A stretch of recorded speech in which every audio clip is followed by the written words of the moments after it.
Comme il s'agit d'une montre à gousset, c'est-à-dire une montre qu'on met dans sa poche de costume, je pense qu'il nous raconterait toutes les poches de costume dans lesquelles il a été depuis son premier achat jusqu'à aujourd'hui. Raphaëlle Branche, historienne à l'Université de Paris-Nanterre.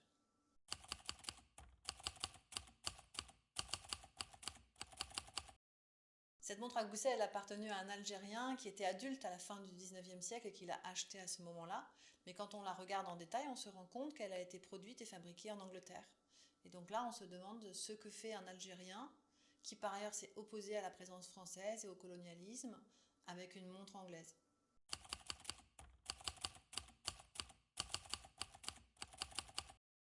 C'est une montre, et c'est une montre qui mesure le temps en heures, minutes, secondes. C'est-à-dire qui mesure le temps comme les Européens l'ont imposé au reste du monde à la fin du 19e siècle.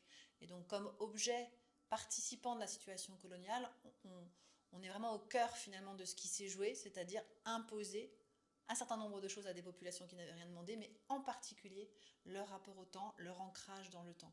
Donc c'est un objet qui nous introduit à la question à laquelle je suis par ailleurs très sensible, des historicités coloniales, c'est-à-dire le fait que les populations sur un même territoire n'ont pas le même rapport au temps.